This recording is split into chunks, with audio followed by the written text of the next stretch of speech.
Recently on my channel I did 2 speedruns of the Allmother with no armor and no buddies. And instead of just posting my 3rd speedrun as usual, I figured that I would add some commentary this time. Now, if you just want to watch the run without commentary, then you can check the link in the description.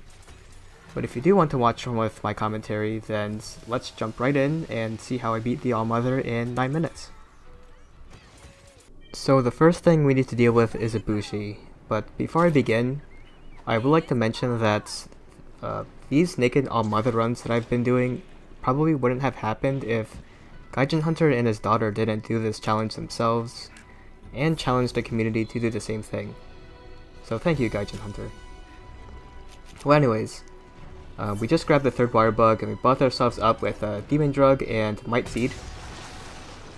And now we're gonna Shorigeki the Roar and deal some damage.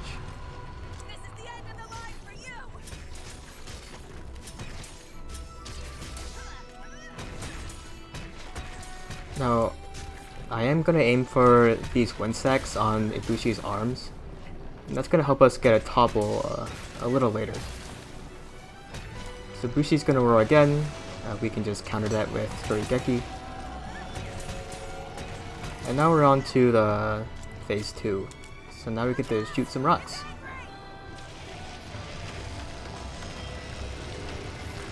Okay. 2 ballista shots to each rock.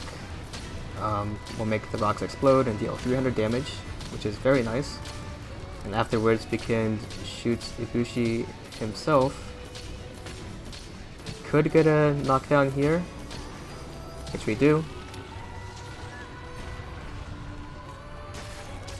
And do some sword hits before we go ahead and do some stylish bombing. And that will give us a 2nd KO. We're gonna deal some more damage here. Now after Ibushi gets up from this KO, we're not gonna crowd control Ibushi anymore. So Ibushi is now free to attack. Now we do want Ibushi to do a one-shot, but unfortunately most of Ibushi's moveset doesn't actually one-shot you. But fortunately this Claw Slam does, so we're gonna get hit. Dango Moxie will activate, which prevents us from carding, and we're gonna finish Ibushi off right here. Right, so as we fall down, we're going to barrel bomb ourselves to prevent us from getting healed. Use a wet fish to restore our sharpness real quick, and we're gonna use our throwing kunai and pop these bigger wasps because we don't want to be healed. Now the reason why we're at such low HP is because we just ate for the food skill Dango Adrenaline. What Adrenaline does is that it gives us a 35% attack buff when we are very low at HP.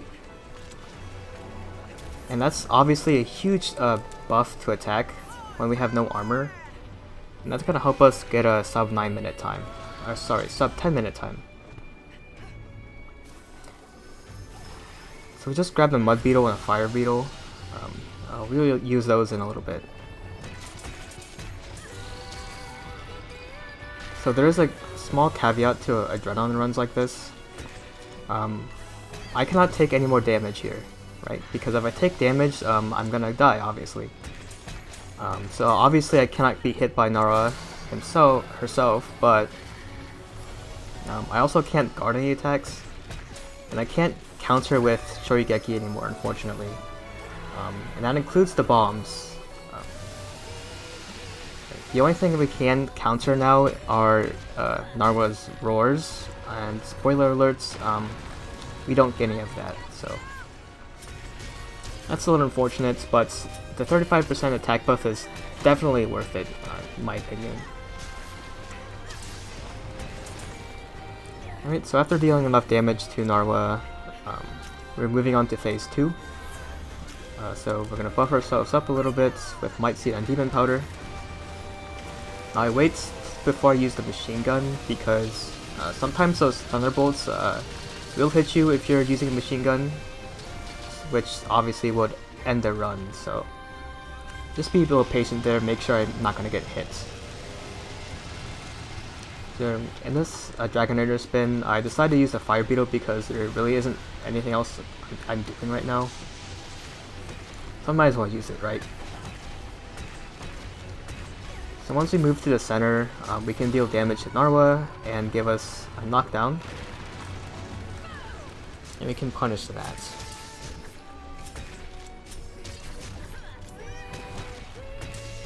Okay, so once Narwa gets up, I do want to talk about our choices for this run. So the weapon I chose for this is the Cream's Rapier. It has a very good effective raw, 40 hits of blue, which means we'll never go to green sharpness. And it has a chance to poison, which is just a nice little bonus.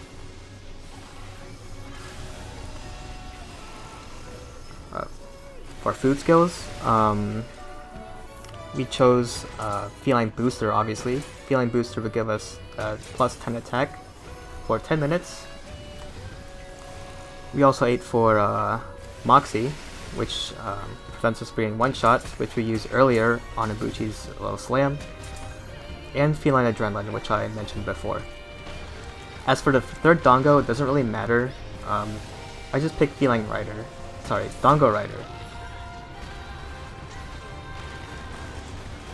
For the Pedalace, obviously we go for the Demon Pedalace because it gives us an attack of 20, which is the largest out of all of them. And that's really about it. So after we got a KO on Narwa, we're moving on to phase 3, where second monster will show up. Now fortunately we get Magnamalo, and that's very good, because the other two monsters that can come down are Teostra and Kushala, and they aren't nearly as good as amounts as Magnamalo is. Magnamalo is probably one of the best, if not the best, mounts in the game. And Magnamalo is pretty much necessary to get a sub 10 minute time here. You can see it just doing so much damage. This tail attack is so fast. We can fit 5 of them here.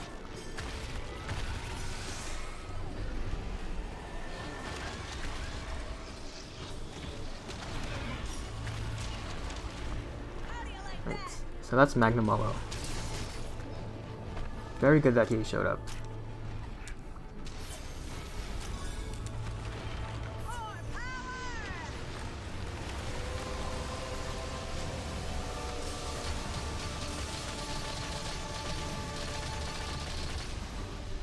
Right, so after using Machine Gun here, we go to our second Dragonator spin, and this time I am going to use my Mud Beetle.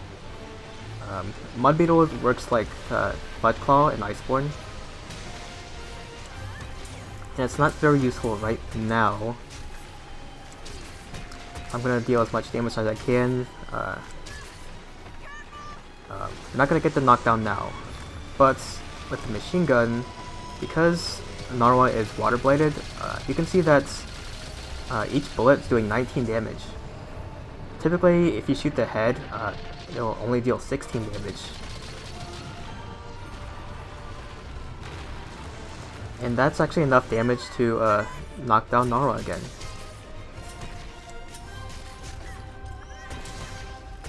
So in the final phase, Narwa gets pretty aggressive here. She learns a bunch of new moves, and her animation is much faster. So this move is pretty tricky to dodge. It's a quick slam. And same with this one. This little double sweep, and then she shoots a fireball. Typically you just want to like run backwards on that move, but I decide to do some back steps because I want to show off a little bit.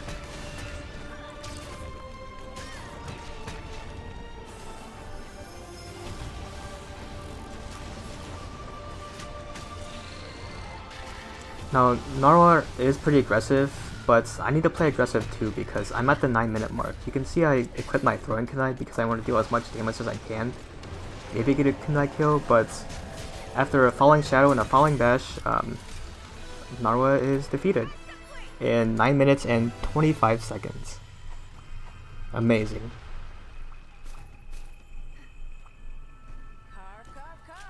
So once again, I would like to thank Gaijin Hunter for inspiring me to do these runs. It's definitely a great experience learning the monster, and in fact, this is actually the first time I sub 10 Narwa, the Allmother, so yeah, very fun. So after I pick up all these shinies, I'm gonna show off the build here, and that's all I have for you guys. So thank you very much for watching if you watched this video. Hopefully you enjoyed it, and until next time.